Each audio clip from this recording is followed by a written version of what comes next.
श्री गणेशाय नमः। कार्तिक कृष्ण पक्ष की अष्टमी तिथि को अहोई अष्टमी मनाई जाती है। इस दिन माताएं अपने संतान की लंबी उम्र और निसंतान महिलाएं संतान प्राप्ति के लिए अहोई अष्टमी का व्रत रखती हैं। अहोई अष्टमी के दिन अहोई अष्टमी व्रत कथा अवश्य सुनना चाहिए। इससे अहोई माता सदैव प्रसन्न रहती हैं। तो आइए सुनते हैं अहोई अष्टमी की व्रत कथा। अहोई अष्टमी व्रत से दो कथाएं जुड़ी हुई है। अहोई अष्टमी की पहली कथा। किसी नगर में साहूकार रहता था। उसके 7 पुत्र थे। एक दिन साहूकार की पत्नी खदान में से खोदकर मिट्टी लाने के लिए गई। जो ही उसने मिट्टी खोदने के लिए कुदाल चलाई, त्यों ही उसमें रह रहे स्याहू के बच्चे प्रहार से आहत होकर मृत हो गए। जब साहूकार की पत्नी ने स्याहू को रक्त रंजित देखा तो उसे बच्चों के मर जाने का अत्यधिक दुख हुआ, परंतु जो कुछ होना था वह तो हो चुका था। यह भूल उससे अनजाने में हो गई थी, अतः दुखी मन से वह घर लौट आई। पश्चाताप के कारण वह मिट्टी भी नहीं लाई। इसके बाद स्याहू जब घर में आई तो उसने अपने बच्चों को मृत अवस्था में पाया। वह दुख से कतार हो अत्यंत विलाप करने लगी। उसने ईश्वर से प्रार्थना की, जिसने मेरे बच्चों को मारा है उसे भी त्रिशोक दुख भुगतना पड़े। इधर स्याहू के शाप से 1 वर्ष के अंदर ही सेठानी के 7 पुत्र काल कलवित हो गए। इस प्रकार की दुखद घटना देखकर सेठ सेठानी अत्यंत शोकाकुल हो उठे। उस दंपति ने किसी तीर्थ स्थान पर जाकर अपने प्राणों का विसर्जन कर देने का मन में संकल्प कर लिया। मन में ऐसा निश्चय कर सेठ सेठानी घर से पैदल ही तीर्थ की ओर चल पड़े। उन दोनों का शरीर पूर्ण रूप से जब तक अशक्त न हो गया तब तक वे बराबर आगे बढ़ते रहे।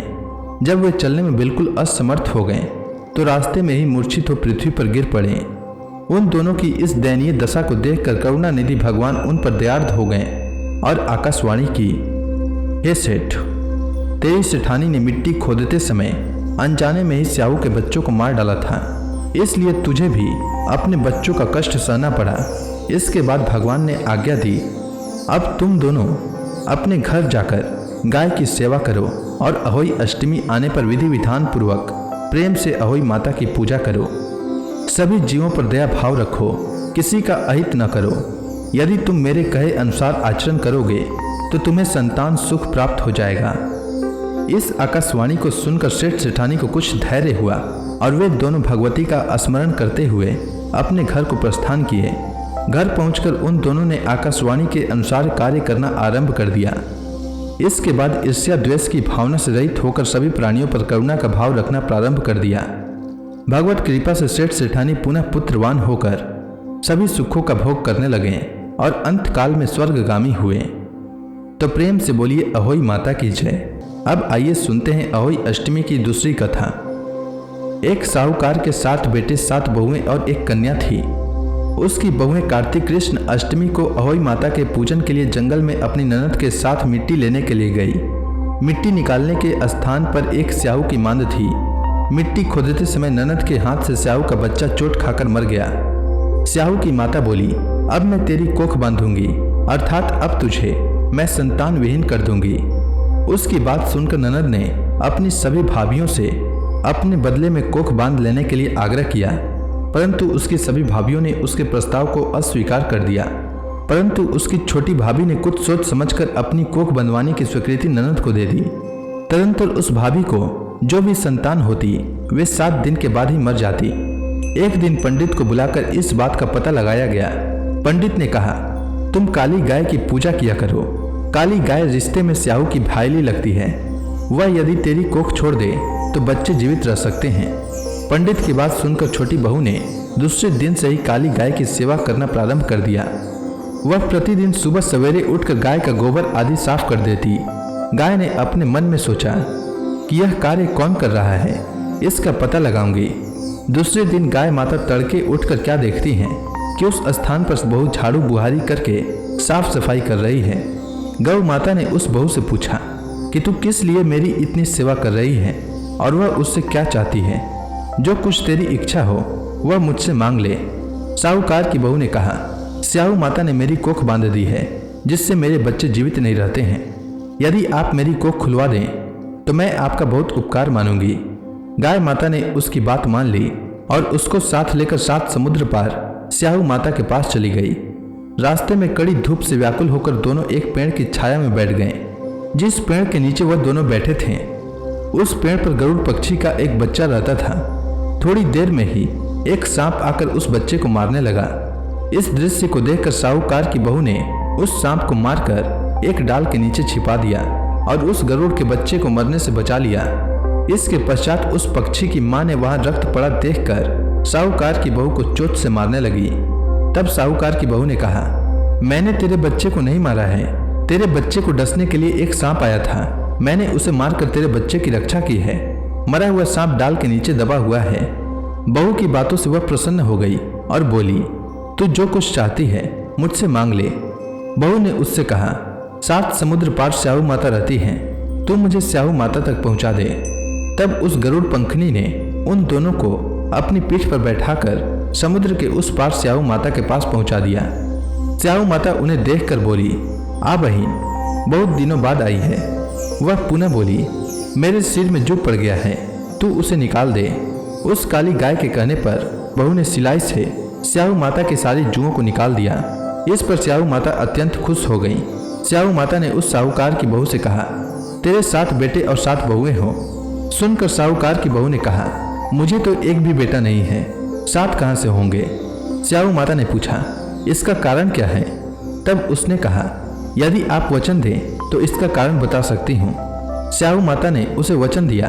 वचनबद्ध करा लेने के बाद साहूकार की बहू ने कहा, मेरी कोख तुम्हारे पास बंद पड़ी है, उसे खोल दो। स्याहू माता ने कहा, मैं तेरी बातों में आकर धोखा खा गई, अब मुझे तेरी कोख खोलनी पड़ेगी। इतना कहने के साथ ही स्याहू माता ने कहा, अब तू घर जा, तेरे 7 बेटे और 7 बहुएं होंगे। घर जाने पर तू अहोई माता का उद्यापन करना, 7 अहोई बनाकर 7 कड़ाही देना। उसने घर लौट कर देखा तो उसके 7 बेटे और 7 बहुएं बैठी हुई मिली। वह खुशी के मारे भाव विभोर हो गई। उसने 7 अहोई बनाकर 7 कड़ाही देकर उद्यापन किया। इसके बाद ही दीपावली आया। उसकी जेठानियां परस्पर कहने लगी, सब लोग पूजा का कार्य शीघ्र पूरा कर लो, कहीं ऐसा न हो कि छोटी बहू अपने बच्चों का स्मरण कर रोना धोना न शुरू कर दे, नहीं तो रंग में भंग हो जाएगा। जानकारी करने के लिए उन्होंने अपने बच्चों को छोटी बहू के घर भेजा, क्योंकि छोटी बहू रुदन नहीं कर रही थी।